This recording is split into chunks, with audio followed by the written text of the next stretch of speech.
Okay, we're now going to look at the variables that affect blood flow and blood pressure. You can read it there. There are 5 variables that influence it. The first one is cardiac output. I won't talk too much about that here. Remember, cardiac output is calculated by taking your stroke volume times your heart rate, and cardiac output then, contributes to blood pressure. Compliance, I'll talk a little bit about that in a minute. Blood volume, how thick your blood is, so the viscosity of your blood, and also the blood length, and then to a much greater extent, the actual diameter of the blood vessels. Okay, so just a quick bit of revision. Remember that blood moves from high to low pressure. It's pumped from the heart into the arteries at high pressure. If pressure increases in the arteries, so remember we talked about that as afterload, and the cardiac function can't compensate, then blood flow is going to decrease. I'm hoping that makes sense. If you've got increased pressure in the aorta and you're trying to pump blood against that increased pressure in the aorta, if your cardiac function can't compensate, then blood flow, of course, is going to decrease. Now, it's different in the venous system. Increased pressure increases blood flow. Since pressure in the veins is normally relatively low, for blood to flow back into the heart, the pressure in the atria during atrial diastole, so when the atria are relaxing, must be even lower. And it normally approaches 0, except, of course, when the atria contract, so when the atria are in systole. So the effect of cardiac output on blood pressure is very obvious, really. We know this equation here. We know how to calculate cardiac output. So any factor that increases stroke volume or heart rate would increase cardiac output and therefore blood pressure and blood flow. Okay, and we know that sympathetic stimulation, adrenaline, thyroid hormones, all sort of will increase the heart rate and also the force of contraction to increase cardiac output. Vice versa, any factor that decreases stroke volume or heart rate will decrease cardiac output and therefore blood pressure and blood flow. For example, stimulation by the parasympathetic nervous system. So we'll leave this one alone for now because we did cover it before. But moving on to this term here, compliance. Now, I spoke about this in terms of the aorta being very compliant. So what is the definition of compliance? It's the ability of a compartment to expand to accommodate increased content inside that compartment, right? Now, looking at it very basically, everybody, I think, will be able to understand that a metal pipe is not compliant, okay? Whereas a balloon, and I specially made this for this subject, is very compliant, because it can stretch as we blow it up. The aorta is compliant, and that is due to the presence of those elastic fibers. Remember, it can expand when the heart, contracts and pushes blood out into the aorta, so it has to be able to expand to accommodate those surges in blood flow without increased pressure or resistance. Again, if arteries become less compliant, then resistance to flow is increased. Now, if you've got less compliant arteries, you've got resistance to flow increasing, therefore blood flow will decrease, and that's going to then put, excessive workload on the heart to pump that blood into those higher pressure areas. The venous system itself has a large compliance. We mentioned this before, and that's because they've got thinner walls, veins do, and they can, sort of expand to accommodate large volumes of blood. And it's 24 times greater than that of the arteries, and it acts as a blood reservoir. So in the previous part of this topic, we did call, the veins capacitance vessels, which is correct. And they're also called compliant. or displaying compliance. Okay, so that's cardiac output and also compliance and effects on blood pressure and blood flow. Now looking at peripheral resistance. Okay, so your body is capable of regulating vascular resistance. So bear with me here. This is useful for regulating pressure and redistributing flow to different parts of the body depending on what you're doing at any given time. So whether you're exercising, whether you're sort of digesting food, whether, it's for thermal regulation or balancing sort of fluid levels. The total sum of all resistance is referred to as peripheral vascular resistance, and it has an effect on blood pressure. This effect is detected by stretch receptors in large vessels. So we talked about those before, those baroreceptors. They're the mechanoreceptors that are detecting stretch in large vessels. And that, they become activated, and those electrical signals then are interpreted by the brain, which compensates as necessary at neural and hormonal levels. So I'm going to just leave that there because we will cover this off when we're talking about blood pressure regulation soon. Now, the factors that affect peripheral resistance and blood flow include blood vessel radius, blood viscosity, so the thickness of your blood, and also blood vessel length. Okay, now blood vessel radius is really important because this can change rapidly, like on a minute-to-minute basis, second to second, to regulate blood flow and blood pressure depending on the demands of the body at any given time. However, blood viscosity and blood vessel length change slowly, right? And it's generally kind of assumed that the vessel length doesn't change in the circulatory system, so it remains a constant. So we'll really focus in on this blood vessel radius and to a lesser extent than blood viscosity, but we will touch on blood vessel length. Okay, so factors affecting blood flow. So we need to talk about a couple of laws here. And the first one is Poiseuille's law, right? And this law states that the rate of flow of a liquid through a tube is expressed as the volume that passes a specific point per unit of time. Now, if we relate that to cardiac output at rest is 5 liters per minute. So therefore, blood flow through the aorta is 5 liters per minute. Okay, because it's expressed as the volume that passes a specific point per unit of time. And we're talking about minutes here. Now, blood flow in our case is equal to the differences in pressure at two different points. So P1 minus P2 divided by the resistance. Okay, so just to say this again, P1 and P2 are pressures in the vessel at points 1 and point 2. And then the R is the resistance to flow.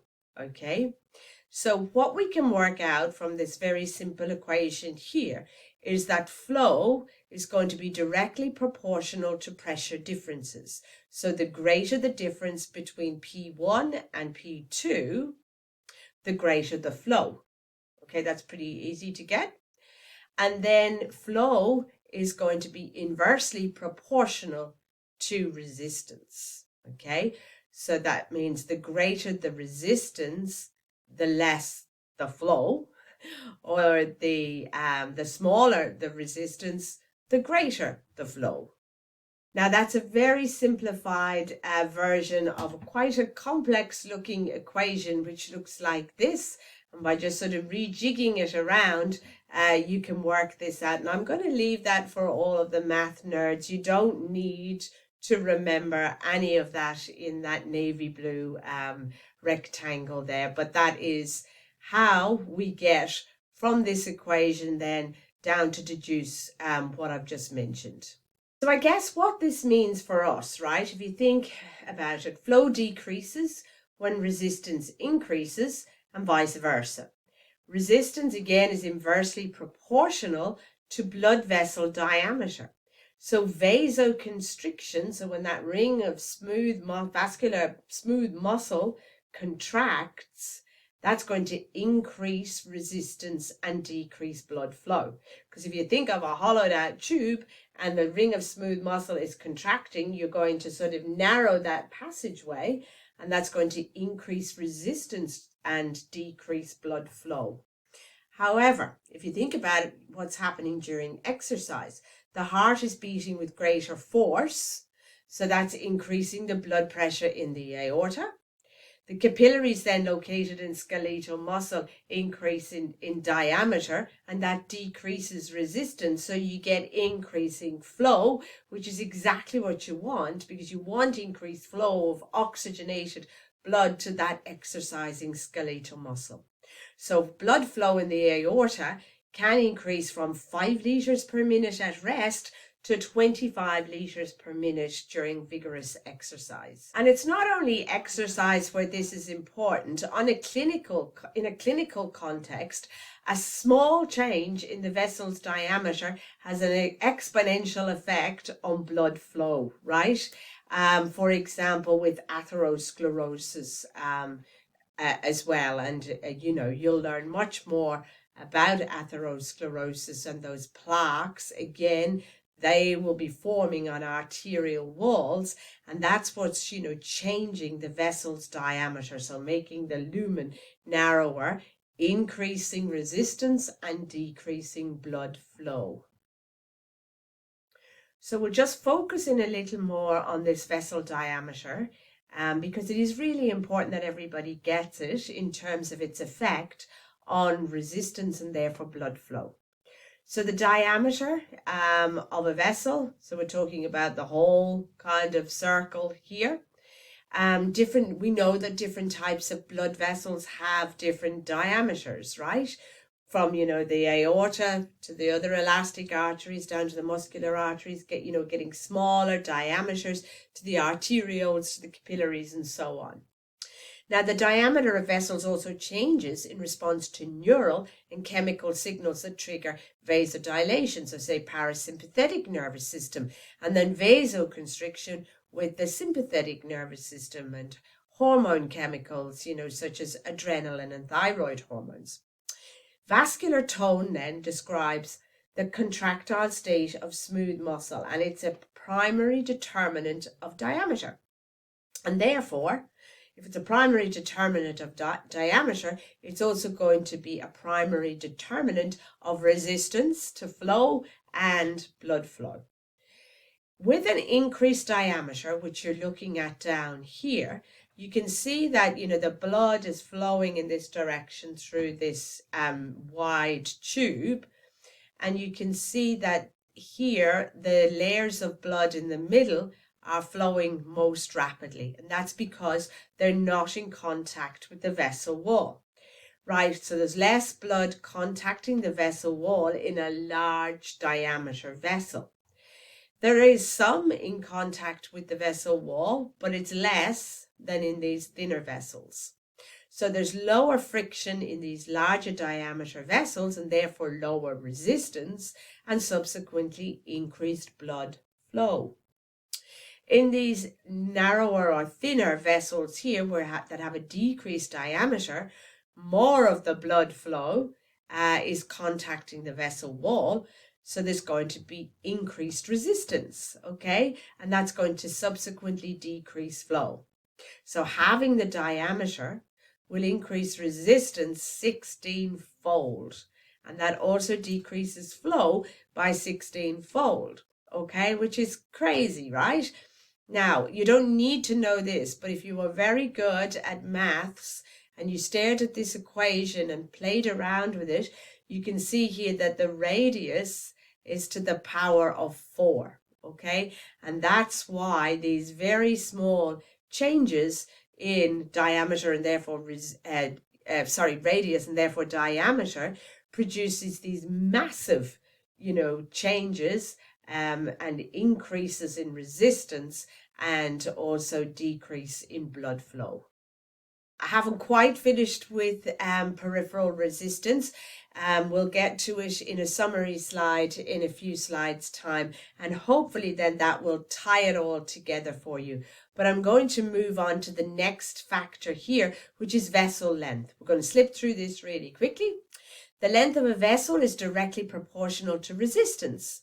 The longer the vessel, which you can see here, the greater the internal surface area, will reduce blood flow. Okay, so the longer the vessel, the greater the resistance and the lower the flow. And vice versa, with the shorter vessels, resistance decreases and flow increases. Okay, but as I mentioned, it's kind of accepted, that vessel length in the body doesn't really change. So this one is not as important as changes in diameter.